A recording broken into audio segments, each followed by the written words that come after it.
Hi, ఈ వీడియోలో మనం పేరెంట్ టు చైల్డ్ కమ్యూనికేషన్ గురించి తెలుసుకుందాము. So to enable communication from parent component to child component, the child exposes a property or a function to make it public. So ఇక్కడ ఏం చెప్తున్నారు, parent నుంచి చైల్డ్కి communication కావాలంటే ఈ చైల్డ్ కాంపోనెంట్లో మనం ప్రాపర్టీస్ కానీ ఫంక్షన్స్ని కానీ పబ్లిక్గా డిఫైన్ చేస్తాం. అంటే API యూజ్ చేసి ఆ ప్రాపర్టీని ఆ ఫంక్షన్ని పబ్లిక్ చేస్తాం. సో దట్ ఆ పేరెంట్ ఆ ప్రాపర్టీని ఆ వాల్యూ అప్డేట్ చేయవచ్చు. ఓకే, ఒకవేళ మనం API యూజ్ చేయలేదనుకోండి, ఈ ప్రాపర్టీస్ చైల్డ్ ఏవైతే డిఫైన్ చేస్తామో అవి పబ్లిక్ ప్రాపర్టీస్ అవ్వవు. సో పేరెంట్ వాటిని యాక్సెస్ చేసుకోలేదు. So will go to LWC directly. So first ఇక్కడ మనం పేరెంట్ చైల్డ్, రైట్? పేరెంట్ చైల్డ్లో ఇది parent.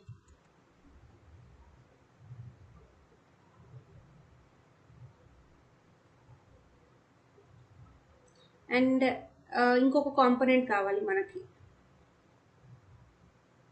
Parent child component.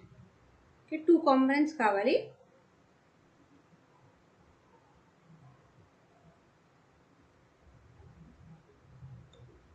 Right? So let's see here. ఇట్లా ఓకే, పేరెంట్కి అండ్ చైల్డ్కి మనకి బాక్సెస్ ఉన్నాయి. సో ఫస్ట్ పేరెంట్ కాంపోనెంట్లో LWC కార్డ్ తీసుకుందాం. ఈ కార్డ్లో let's remove this everything. And ఇక్కడ title parent to child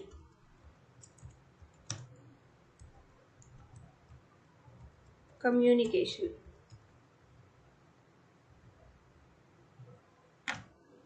so ఈ పేరెంట్ టు చైల్డ్ కమ్యూనికేషన్లో this is the parent one.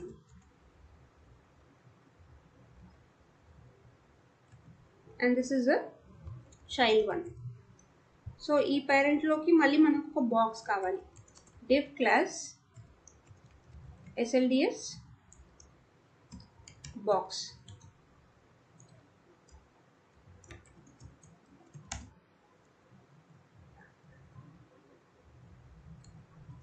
Okay, and ఈ పేరెంట్లో మనం ఈ చైల్డ్ని కాల్ చేయాలి.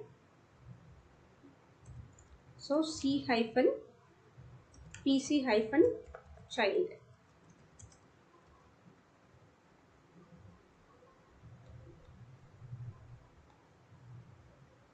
సో సేవ్ చేసాము. లెట్స్ ఇక్కడ ఒక పేజ్ క్రియేట్ చేద్దాం. ఓకే, ఒక ఎడిట్ పేజ్ క్రియేట్ చేసి event communication or else communication component communication అని ఒక హోమ్ పేజ్ క్రియేట్ చేద్దాం.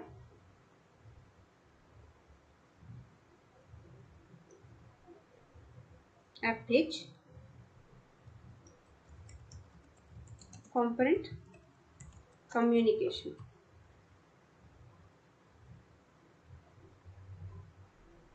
ఓకే, 3 regions తీసుకుందాం ఫర్ నౌ. అండ్ ఇక్కడ whether we are access PC, PC parent ni will place here.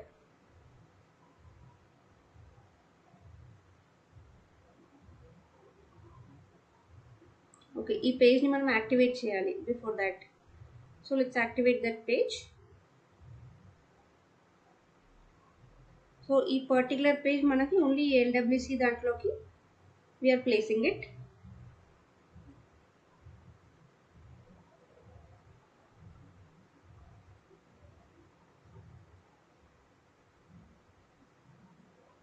So ఈ component communication మనకు ఒక page అయితే రెడీ అయిపోయింది. అండ్ ఈ పేజ్లో మనకి ఈ పర్టికులర్ కాంపోనెంట్ని పెట్టాం, పేరెంట్ టు చైల్డ్ కమ్యూనికేషన్ చెప్పి. సో లోపల బాక్స్ అయితే కరెక్టే ఉంది, బయట బాక్స్ మాత్రం మనకి క్లమ్జీగా ఉంది, లైక్ మార్జిన్ అనేది లేదు. So let's put a margin here. SLDS where margin around _medium.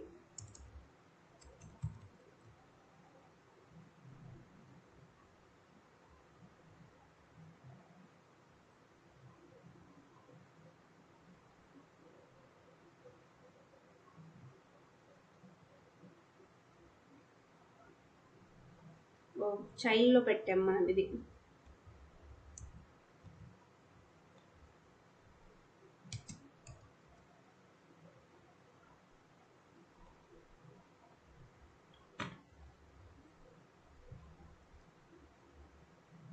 Right. ఇప్పుడు సిమిలర్ ఉంది, మనకు పేరెంట్ ఒక పేరెంట్ ఉంది, with in that parent we called a child. So ఇప్పుడు మన ఎగ్జాంపుల్ ఏంటి, parent to child communication. So పేరెంట్లో మనం ఏదైనా డేటా పంపిస్తే అది చైల్డ్లోకి రావాలి, పేరెంట్లో ఏదైనా యాక్షన్ చేస్తే అది చైల్డ్లో రియాక్ట్ అవ్వాలి. సో ఫస్ట్ చైల్డ్లో ఒక ప్రాపర్టీని డిక్లేర్ చేద్దాం, మెసేజ్ అని. ఓకే, ఈ మెసేజ్ని మనకి పేరెంట్ నుంచి సెట్ చేస్తున్నాం. Okay, message equal to hello I'm from parent. Okay, so ఈ పర్టికులర్ మెసేజ్ మనకి చైల్డ్లో కనిపించాలి. పీ ట్యాగ్ యూజ్ చేసి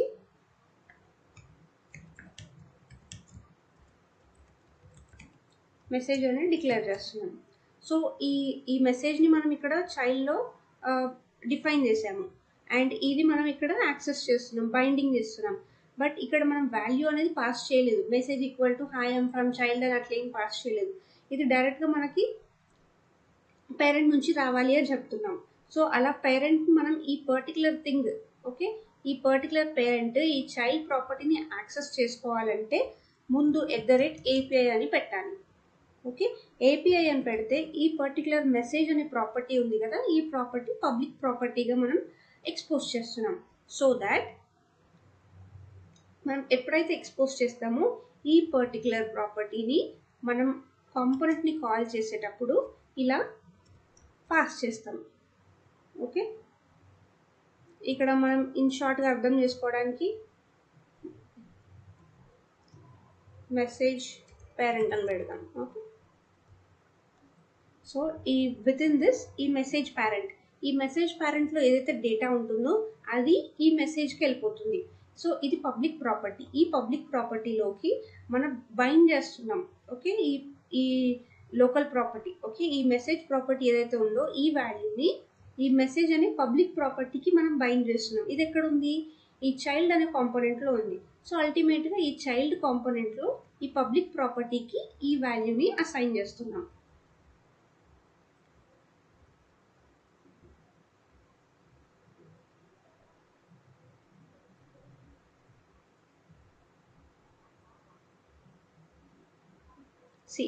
హలో ఐఎమ్ ఫ్రమ్ పేరెంట్, మనం చైల్డ్లో ఎక్కడ కూడా ఈ మెసేజ్ని వాల్యూ మనం పెట్టలేదు, జస్ట్ డిక్లేర్ చేసాము. డిక్లేర్ చేసినప్పుడు దీన్ని పబ్లిక్ ప్రాపర్టీగా డిక్లేర్ చేసాము, అందుకని చెప్పి మనకి ఇది డేటా అనేది పేరెంట్ నుంచి యాక్సెస్ చేసుకుంటున్నాం. ఓకే, పేరెంట్ నుంచి చైల్డ్కి మనం కమ్యూనికేషన్ అనేది చేస్తున్నాము. This is using property. Okay, and ఇంకొక ఎగ్జాంపుల్ ఉంది ఇక్కడే. So let's see another example. ఇప్పుడు @API ఒక నంబర్ తీసుకుందాం. ఓకే, ఈ నంబర్ని మనం ఎక్స్పోజ్ చేస్తున్నాం as a public property. Okay, ఈ నంబర్ని మనం ఇనిషియల్గా 0 పెడుతున్నాము. 0 పెట్టి సో పేరెంట్లో let's take LWC input. So ఇది టెక్స్ట్ వేరియంట్ తీసేద్దాం, then name also not required, label number. Okay, on change. Okay, ఈ ఆన్ చేంజ్ అనేది standard event, handle number change. Okay, ఈ నంబర్ చేంజ్ అనే హ్యాండిల్ని మనం డిఫైన్ చేస్తున్నాం. సో లెట్స్ కాల్ హియర్, ఇక్కడ event pass చేస్తాము. ఆన్ చేంజ్ అనేది event, right? So this dot number is equals to event dot target dot value. So ఈ event ఎప్పుడైతే trigger అవుతుందో ఆన్ చేంజ్ ఈవెంట్లో మనకి ఈ టెక్స్ట్, ఈ నెంబర్ ఉంది కదా, ఈ నెంబర్ ఈ ఇన్పుట్ ఫీల్డ్లో ఏదైతే వాల్యూ ఉంటుందో event dot target dot value ద్వారా ఫెచ్ చేసి ఈ నెంబర్ని మనం షో చేస్తున్నాం. So let's show this number here. P number is equals to మనం ఏమని డిఫైన్ చేసాం ఇక్కడ, నమ్. సో అది బైండ్ చేయాలి ఇక్కడ మనం HTML లో. Let's save this.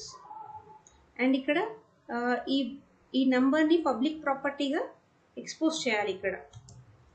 Okay, so ఇది పేరెంట్ ఏం సెట్ చేస్తుంది వాల్యూ,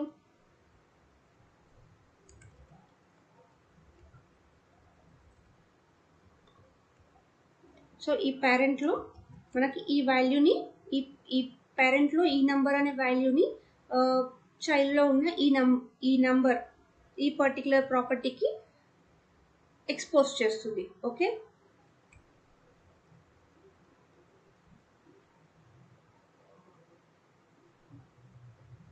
సో మనకి పేరెంట్లో ఒక ఇన్పుట్ టెక్స్ట్ ఏరియా వస్తుంది 1. మనం ఎలా చేంజ్ చేస్తే అలా ఇక్కడ చైల్డ్లో డేటా అనేది చేంజ్ అవుతుంది, రైట్. సో దీన్ని మనం పేరెంట్ టు చైల్డ్ అంటాము. సో పేరెంట్లో ఏదైనా ఇన్ఫర్మేషన్ చేంజ్ అవుతున్నప్పుడు చైల్డ్లో కూడా ఆటోమేటిక్గా వస్తుంది. సో మళ్ళీ ఒకసారి విల్ సీ హియర్. ఓకే, చైల్డ్లో జస్ట్ మనం ఆ ప్రాపర్టీ ఏదైతే కావాలనుకుంటున్నామో చూపించాలనుకుంటున్నామో ఆర్ఎల్స్ ఏదైతే రియాక్టివ్గా అంటే చేంజ్ అవ్వాలి రియాక్ట్ అవ్వాలి పేరెంట్ నుంచి చైల్డ్కి అన్నప్పుడు ఆ ప్రాపర్టీని మనం API డెకరేటర్ యూజ్ చేసి పబ్లిక్ ప్రాపర్టీగా ఎక్స్పోజ్ చేస్తాం. సో ఎప్పుడైతే ఇది ఎక్స్పోజ్ చేస్తామో ఈ HTMLని మనం చైల్డ్ కాంపోనెంట్ని కాల్ చేసేటప్పుడు ఏ ప్రాపర్టీస్ అయితే ఎక్స్పోజ్ చేస్తామో ఆ ప్రాపర్టీస్ని ఇక్కడ యూజ్ చేస్తాము. యూజ్ చేసి వీటికి డేటా అనేది బైండ్ చేస్తాము. ఓకే, పేరెంట్ నుంచి ఈ పర్టికులర్ మెసేజ్ పేరెంట్ని ఈ మెసేజ్కి బైండ్ చేస్తున్నాము, ఈ నంబర్ని ఈ నంబర్కి బైండ్ చేస్తున్నాము. ఓకే, సింపుల్గా ఈ బైండింగ్ ద్వారా మనకి ఈ పేరెంట్ క్లాస్ నుంచి ఈ చైల్డ్ కాంపోనెంట్కి డేటా అనేది పాస్ అవుతుంది,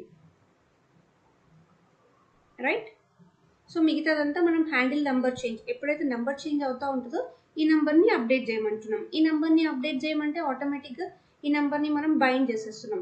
సో మనకి పబ్లిక్ ప్రాపర్టీ ఈ చైల్డ్లో ఉన్న నంబర్ కూడా అప్డేట్ అవుతూ ఉంటుంది. ఓకే, సో ఇది జస్ట్ ప్రాపర్టీస్ని మాత్రమే చూసాము. నెక్స్ట్ వీడియోలో రిమైనింగ్ లైక్ ఈ parent to child will see further things. Okay, yeah, that's all for this video. Thank you.